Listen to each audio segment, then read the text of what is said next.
Hello, പുതിയൊരു വീഡിയോയിലേക്ക് എല്ലാവർക്കും സ്വാഗതം. അപ്പോൾ ഇന്നത്തെ വീഡിയോ എന്ന് പറയുന്നത് എങ്ങനെ നമുക്ക് സെൽഫ് ഡൗട്ട് ഓവർകം ചെയ്യാം, അതിന് നമ്മളെ ഹെൽപ്പ് ചെയ്യുന്ന ഒരു 10 ടിപ്സായിട്ടാണ് കേട്ടോ ഇന്ന് വന്നിരിക്കുന്നത്. അപ്പോൾ നമുക്കെല്ലാവർക്കും എപ്പോഴും ഉള്ളൊരു പ്രോബ്ലമാണ്, എന്നെക്കൊണ്ടിത് ചെയ്യാൻ പറ്റുമോ, നടക്കുമോ, എനിക്കിത്രയും കഴിവുണ്ടോ, എല്ലാത്തിനും നമുക്കൊരു ഡൗട്ടാണ് അല്ലേ. അപ്പോൾ അങ്ങനെയൊന്നും തോന്നാതെ നല്ല കോൺഫിഡൻ്റ് ആയിട്ട് കാര്യങ്ങൾ നമ്മൾക്ക് അച്ചീവ് ചെയ്യാൻ ഹെൽപ്പ് ചെയ്യുന്ന 10 ടിപ്സ് എന്തൊക്കെയാണെന്ന് നോക്കാം. ആദ്യത്തെ ഒരു കാര്യം, നമുക്ക് ഡൗട്ട് വരുമ്പോൾ എന്തുകൊണ്ടാണ് നമുക്കിങ്ങനെ സെൽഫ് ഡൗട്ട് വരുന്നത് എന്നൊന്ന് ഐഡൻറ്റിഫൈ ചെയ്യുക. പലപ്പോഴും പുറത്തുനിന്ന് ആരെങ്കിലുമൊക്കെ നമ്മളെ ട്രിഗർ ചെയ്യുന്നത് കൊണ്ടാവാം, നിനക്കിത് പറ്റുമോ, അങ്ങനെയൊക്കെ നമ്മളെ പുഷ് ചെയ്യുന്ന, നമുക്കൊരു ബിലീഫ് ഉണ്ടെങ്കിലും മറ്റുള്ളവർ നമ്മളെ താഴ്ത്തി കെട്ടുന്ന ഒരു പരിപാടിയുണ്ട്. അപ്പോൾ അതൊക്കെ കൊണ്ടായിരിക്കാം നമുക്കിങ്ങനെ വരുന്നത്. അപ്പോൾ അങ്ങനെ എന്തെങ്കിലും ആണോ എന്നുള്ളതൊന്ന് അനലൈസ് ചെയ്തിട്ട് അങ്ങനെയുള്ള സോഴ്സ് ഉണ്ടെങ്കിൽ അതൊന്ന് കട്ട് ചെയ്യാൻ നോക്കുക. ജസ്റ്റ് ഒന്ന് ആലോചിക്കുക, നമ്മൾ കമ്പാരിസൺ ചെയ്യുന്നുണ്ടോ, അല്ലെങ്കിൽ തോറ്റു പോകുന്നുള്ളൊരു പേടിയാണോ, അല്ലെങ്കിൽ മുന്നേ നമുക്ക് ഫെയിലിയർ ആയതിൻ്റെ ഒരു പേടിയാണോ, എന്താണ് എന്ന് അതൊന്ന് ഐഡൻറ്റിഫൈ ചെയ്തിട്ട് അതിനെ ഒന്ന് നോക്കുകയാണെന്നുണ്ടെങ്കിൽ നമുക്ക് കുറച്ചും കൂടി ഇത് ഈസി ആയിട്ട് ഹാൻഡിൽ ചെയ്യാൻ പറ്റും.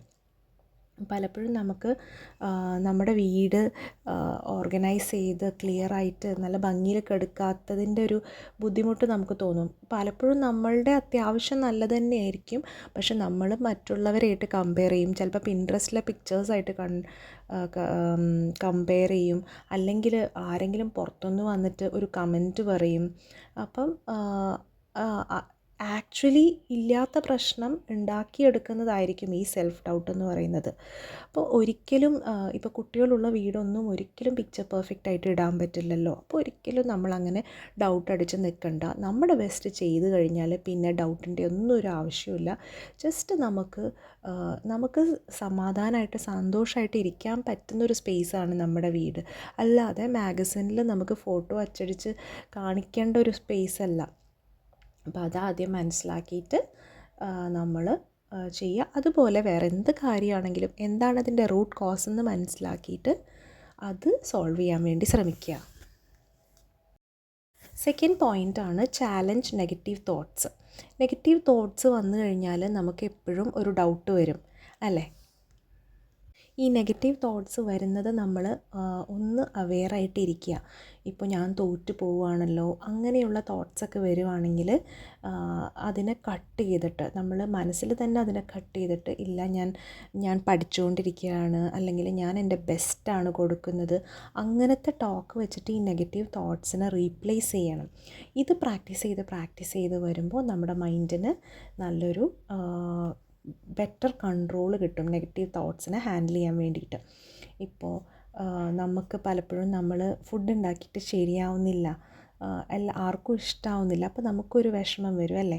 അപ്പം എനിക്കൊന്നും ചെയ്യാൻ കഴിയില്ല എന്ന് ചിന്തിക്കാതെ, ഇല്ല ഞാൻ പുതിയ റെസിപ്പീസൊക്കെ ട്രൈ ചെയ്തുകൊണ്ടിരിക്കുകയാണ്, സമയമെടുക്കും പക്ഷെ സ്ലോലി ഞാൻ പ്രോഗ്രസ് ചെയ്യും, ആ ഒരു രീതിയിലായിരിക്കണം നമ്മുടെ ചിന്തകൾ പോകേണ്ടത്. പിന്നെ ഏതെങ്കിലും ഒരു ഭക്ഷണമൊക്കെ ഒന്ന് മിസ്റ്റേക്ക് പറ്റിയാലും നമ്മൾ എത്രയോ ഭക്ഷണം നന്നായിട്ട് ഉണ്ടാക്കിയിരിക്കുന്നു. അപ്പോൾ ആ ഒരു മൊമെൻറ്റ്സിനെ, നമ്മുടെ നമുക്ക് ഉണ്ടായിരിക്കുന്ന സക്സസ്സിനെ പറ്റിയൊക്കെ ഓർത്തിട്ട് ഈ വരുന്ന നെഗറ്റീവ് തോട്ട്സ് മാറ്റിയെടുക്കാൻ നോക്കുക. അപ്പം നമുക്ക് പറയാനുള്ളത്, നെഗറ്റീവ് തോട്ട്സ് വരുമ്പോൾ അതിനെ പോസിറ്റീവ് തോട്ട്സ് വെച്ച് റീപ്ലേസ് ചെയ്യാം. Set realistic expectations. ഇപ്പോൾ നമുക്ക് നമ്മുടെ തന്നെ എക്സ്പെക്റ്റേഷൻ വളരെ ഹൈ ആണെന്നുണ്ടെങ്കിൽ നമുക്ക് അത്രയും ചെയ്തെടുക്കാൻ പറ്റില്ല. അപ്പം നാച്ചുറലി നമ്മൾ ചെയ്യുന്നതിൽ നമുക്കൊരു ഡൗട്ട് വരും. അപ്പം പെർഫെക്ഷൻ നോക്കാതെ നമ്മളെ മനസ്സിലാക്കിയിട്ട് നമുക്ക് അച്ചീവ് ചെയ്യാൻ പറ്റുന്ന ഗോൾസ് വയ്ക്കുക, നമ്മുടെ ലൈഫ് സ്റ്റൈലൊക്കെ വെച്ചിട്ട്. അത് അച്ചീവ് ചെയ്യുമ്പോൾ നമുക്കൊരു ഹാപ്പിനെസ് കിട്ടും. അല്ലാതെ വേറൊരാളായിട്ട് കമ്പയർ ചെയ്തിട്ട് അത് അച്ചീവ് ചെയ്യാൻ നോക്കിക്കഴിഞ്ഞാൽ നമുക്കൊരിക്കലും ആ അക്കംപ്ലിഷ്മെൻറ്റിൻ്റെ സാറ്റിസ്ഫാക്ഷൻ നമുക്ക് കിട്ടില്ല.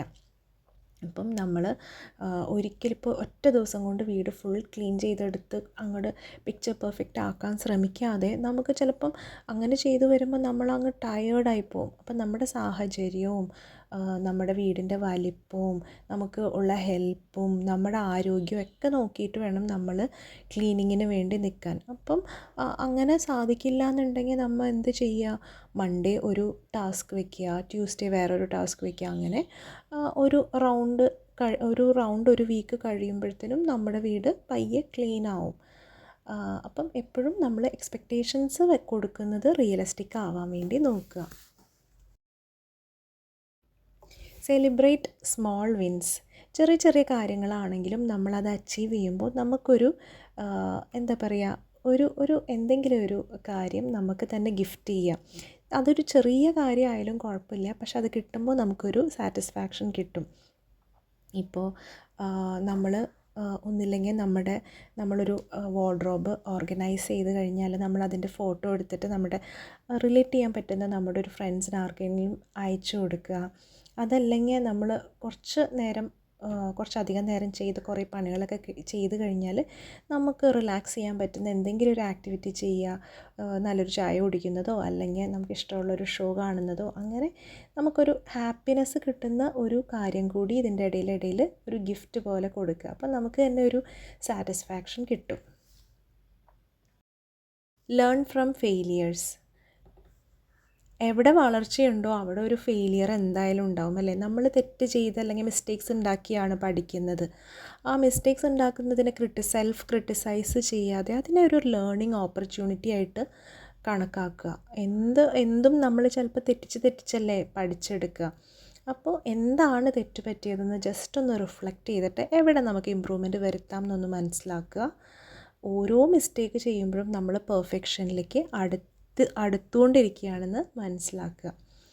നമ്മൾ നേരത്തെ പറഞ്ഞ പോലെ ഒരു ഡിന്നർ റെസിപ്പി അല്ലെങ്കിൽ എന്തെങ്കിലും ഒരു റെസിപ്പി വർക്ക് ചെയ്തില്ല എന്ന് വെച്ചിട്ട് അതൊരു വല്ലാത്ത വിഷമത്തിലോട്ട് പോവാതെ എങ്ങനെ നെക്സ്റ്റ് ടൈം അത് ഇമ്പ്രൂവ് ചെയ്യാം, നെക്സ്റ്റ് ടൈം നമ്മളത് ചെയ്യുമ്പോഴത്തേനും കുറച്ചും കൂടി ആ മിസ്റ്റേക്ക് ഒഴിവാക്കിക്കൊണ്ട് ചെയ്യാൻ വേണ്ടി ശ്രമിക്കുക.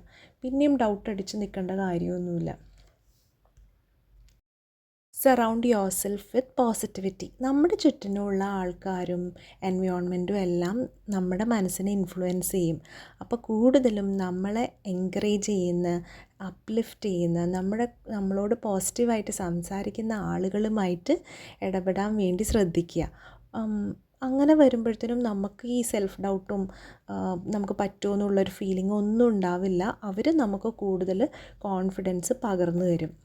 അപ്പോൾ നമുക്ക് കൂടുതൽ ഇങ്ങനെ ഇഷ്യൂ ഉണ്ടെങ്കിൽ നമ്മുടെ ഫ്രണ്ട്സ് സർക്കിൾ ജസ്റ്റ് ഒന്ന് നമ്മൾ തന്നെ ഒന്ന് ഒബ്സർവ് ചെയ്തിട്ട് അവർ നമ്മളെ മോട്ടിവേറ്റ് ചെയ്യുന്നവരാണോ അതോ അവർ നമ്മളെ വലിച്ച് താഴെ ഇടുന്നവരാണെങ്കിൽ പയ്യെ ആ ഗ്രൂപ്പിൽ നിന്ന് മാറാൻ വേണ്ടി നോക്കുക.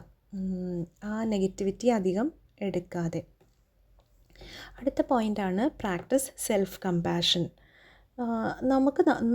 നമ്മളോട് കൈൻഡായിട്ട് ബിഹേവ് ചെയ്തില്ലെങ്കിൽ പിന്നെ ആരാണ് ചെയ്യുക? മറ്റുള്ളവർ ചെയ്യും, പക്ഷേ ഏറ്റവും കൂടുതൽ നമ്മുടെ കൂടെയാണ് ടൈം സ്പെൻഡ് ചെയ്യുന്നത്, അല്ലേ? അപ്പം നമുക്ക് എന്തെങ്കിലും മിസ്റ്റേക്സൊക്കെ വരുമ്പോഴത്തേനും നമ്മളോട് തന്നെ ഭയങ്കര ദേഷ്യപ്പെടാതെ അല്ലെങ്കിൽ സ്വയം വിഷമിപ്പിക്കാതെ, സെൽഫ് ക്രിട്ടിസൈസ് ചെയ്യാതെ സെൽഫായിട്ട് റിമൈൻഡ് ചെയ്യുക, എല്ലാവർക്കും മിസ്റ്റേക്ക് പറ്റും. അല്ലാതെ നമ്മുടെ ഗോൾ എന്ന് പറയുന്നത് പെർഫെക്ഷൻ അല്ല, ഇമ്പ്രൂവ്മെൻ്റ് ആണ്, അല്ലേ? അപ്പം ഒത്തിരി ബിസി ആയിട്ടുള്ള ഒരു ഡേ ആണെങ്കിൽ പിന്നെയും പണി തീരാതെ നമ്മൾ വീണ്ടും വളരെയധികം പണിയെടുത്ത് അങ്ങനെ പോവാതെ, ഓക്കെ ഇന്നിപ്പോൾ ഇത്രയും ചെയ്തു, അത് ആ ഒരു പണി കംപ്ലീറ്റ് ചെയ്തില്ലെങ്കിലും ജസ്റ്റ് ഒന്ന് റിലാക്സ് ചെയ്യാൻ വേണ്ടി നമ്മളോട് കുറച്ചൊരു കൈൻഡായിട്ട് കണക്കാക്കുക. നമുക്ക് റെസ്റ്റ് കൊടുക്കുക. റെസ്റ്റ് റിലാക്സ് ചെയ്യുകയും ചെയ്യുന്നത് ഓരോ ഹോം മേക്കറിനെ സംബന്ധിച്ചും വളരെ ഇമ്പോർട്ടൻ്റ് ആണ്. ഇനി ചെയ്യാവുന്ന ഒരു കാര്യം ഗെയിൻ നോളേജ് ആൻഡ് സ്കിൽസ്. നമുക്ക് എപ്പോഴും ഡൗട്ടാണ്, ശരിയാവോ നന്നാവോ. അപ്പോൾ എന്താ നമ്മൾ ചെയ്യേണ്ടത്? പുതിയ സ്കിൽസ് പഠിക്കുക, പുതിയ റെസിപ്പീസ് പഠിക്കുക. കൂടുതൽ നമ്മൾ പഠിക്കും തോറും നമ്മുടെ ഡൗട്ട് ഇല്ലാണ്ടാവും, അല്ലേ? പുതിയ ചാലഞ്ചസ് നമുക്ക് കോൺഫിഡൻ്റ് ആയിട്ട് ഫേസ് ചെയ്യാൻ പറ്റും. അപ്പോൾ ഏറ്റവും മസ്റ്റായിട്ട് ഇപ്പോഴാണെങ്കിൽ നമുക്ക് ഏത് തരത്തിലുള്ള നോളേജിനും ഇഷ്ടം പോലെ സോഴ്സ് അവൈലബിൾ ആണ് ഓൺലൈൻ. അപ്പോൾ എന്ത് കാര്യമാണെങ്കിലും നമുക്കത് പഠിച്ചെടുക്കാവുന്നതുള്ളൂ. 9th point, focus on your strengths. എപ്പോഴും ഒരാളെന്ന് പറഞ്ഞു കഴിഞ്ഞാൽ എത്ര പ്രശ്നങ്ങളോ എത്ര ഫെയിലിയറോ എന്തുണ്ടെങ്കിലും അയാൾക്കൊരു സ്ട്രെങ്ത് ഉണ്ടാവും. അത് നമ്മൾ സ്വയം മനസ്സിലാക്കിയിട്ട് അതിൽ ഫോക്കസ് ചെയ്യുക. ഒത്തിരി വീക്ക്നെസ്സൊക്കെ അവിടെ ഇവിടെയൊക്കെ ഉണ്ടാവും, എങ്കിലും നമ്മൾ എന്താണോ നന്നായിട്ട് ചെയ്യുന്നത് അതിൽ ഫോക്കസ് ചെയ്യുക, അതിനെ അക്നോളജ് ചെയ്യുക. ഇപ്പം നമ്മൾക്ക് കുക്ക് ചെയ്യാനാണ് കൂടുതൽ കഴിവെന്നുണ്ടെങ്കിൽ നമ്മൾ അതിൽ ഫോക്കസ് ചെയ്യുക. അതല്ല നമുക്ക് ഹോം ഡെക്കോറൊക്കെ ചെയ്യാനാണ്, അല്ലെങ്കിൽ കുട്ടികളെ കാര്യങ്ങൾ പാരൻറ്റിങ്ങിലാണ് സ്കില്ലെന്നുണ്ടെങ്കിൽ ഏതാണോ നമ്മുടെ സ്ട്രോങ് പോയിൻ്റ് അതിൽ ഫോക്കസ് ചെയ്യുക. അപ്പോൾ നമ്മൾ കൂടുതൽ ഇമ്പ്രൂവ് ചെയ്യുകയും ചെയ്യും, നമ്മൾ കൂടുതൽ കോൺഫിഡൻ്റ് ആവുകയും ചെയ്യും. ഇനി 10th പോയിൻ്റാണ് ടേക്ക് ആക്ഷൻ. നമ്മൾ എപ്പോഴും ഒരു ഡൗട്ട് വന്ന് നോക്കിയിരിക്കുമ്പോഴാണ് പ്രശ്നം. നമ്മൾ കാര്യങ്ങൾ നീട്ടി വയ്ക്കുകയാണ്, നമ്മളെ കൊണ്ട് ഇത് പറ്റുമോ എന്നുള്ളൊരു ഡൗട്ട് വെച്ചിട്ട്. അപ്പം അങ്ങനെ നോക്കിയിരിക്കാതെ ചെറിയ ചെറിയ സ്റ്റെപ്സ് എടുക്കുക. എന്തെങ്കിലും ആവട്ടെ, ജസ്റ്റ് ഒന്ന് തുടങ്ങി വയ്ക്കുക. ഒന്ന് തുടങ്ങി കിട്ടിയാൽ തന്നെ നമുക്ക് പല കാര്യങ്ങളും ആ ഒരു മൊമെൻറ്റം കിട്ടിയാൽ ചെയ്തു പോകാൻ പറ്റും. അടിച്ച് ജസ്റ്റ് പുറകോട്ട് നിൽക്കാതെ ജസ്റ്റ് ഒന്ന് പ്ലാൻ ചെയ്തിട്ട് ഒരു ചെറിയ സ്റ്റെപ്പ് ചെയ്ത് നോക്കുക. അത്രയും തുടങ്ങി കിട്ടിയാൽ തന്നെ നമ്മൾ പിന്നെ ബാക്കി അങ്ങ് കണ്ടിന്യൂ ചെയ്ത് പൊക്കോളും. ഫോർ എക്സാമ്പിൾ, എനിക്ക് ഡീക്ലട്ടറിങ് ആണ് വളരെയധികം ടഫുള്ളൊരു കാര്യം. എനിക്ക് ഭയങ്കര ഓവർവെൽമിംഗ് ആണ്. ഒത്തിരി സാധനങ്ങളുള്ളപ്പോൾ നമുക്കത് പയ്യെ റിമൂവ് ചെയ്യാന്നുള്ളത്. പക്ഷേ നമ്മളെന്ത് ചെയ്യാം, ഓരോ ദിവസം കുറേശ്ശെ ചെയ്യുക, അല്ലെങ്കിൽ ചെറുതായിട്ട് ചെയ്യുക. ഒരു ഡ്രോയറോ ഒരു ഷെൽഫോ അത് മാത്രം എടുത്തിട്ട് ചെയ്യുക. അങ്ങനെ ചെയ്യുമ്പോഴത്തേനും നമുക്ക് അത് ചെയ്ത് തീർക്കാനൊരു മോട്ടിവേഷനും ഉണ്ടാവും. പിന്നെ ബാക്കിയുള്ളത് കണ്ടിന്യൂ ചെയ്യാൻ ഇത് ചെയ്ത് തീർക്കുമ്പോൾ നമുക്കൊരു കോൺഫിഡൻസും കിട്ടും. അപ്പം പിന്നെ നമുക്ക് ബിഗ്ഗർ ടാസ്ക്സ് കംപ്ലീറ്റ് ചെയ്യാൻ പറ്റും. അപ്പം ഇങ്ങനെ ചെറിയ ചെറിയ സ്റ്റെപ്സ് നമ്മൾ നോക്കുകയാണെന്നുണ്ടെങ്കിൽ നമുക്ക് നമ്മളെക്കൊണ്ട് എന്തെങ്കിലും ഒരു കാര്യം ചെയ്യാൻ പറ്റുമോ എന്നുള്ള സെൽഫ് ഡൗട്ട് ഒഴിവാക്കി നല്ല കോൺഫിഡൻ്റ് ആയിട്ട് നമുക്ക് കാര്യങ്ങൾ ചെയ്തെടുക്കാൻ പറ്റും. അപ്പോൾ ഈ വീഡിയോ നിങ്ങൾക്ക് എല്ലാവർക്കും ഇഷ്ടമായി എന്ന് വിചാരിക്കുന്നു. സെൽഫ് ഡൗട്ട് അടിച്ച് നിൽക്കുന്ന ആരെങ്കിലും ഉണ്ടെങ്കിൽ ജസ്റ്റ് ഇതൊക്കെ ഒന്ന് ഓർത്തിട്ട് നിങ്ങളുടെ അടുത്ത ആക്ഷൻ പ്ലാൻ ചെയ്യുക. എന്തായാലും പ്രോഗ്രസ് ഉണ്ടാവും. വീഡിയോ ഇഷ്ടമായിട്ടുണ്ടെങ്കിൽ ലൈക്ക് ചെയ്യാനും കമൻറ്റ് ചെയ്യാനൊന്നും മറന്നു പോകല്ലേ. അപ്പോൾ നമുക്ക് പുതിയ നല്ലൊരു വീഡിയോ ആയിട്ട് ഉടനെ കാണാം. അതുവരേക്കും ബൈ.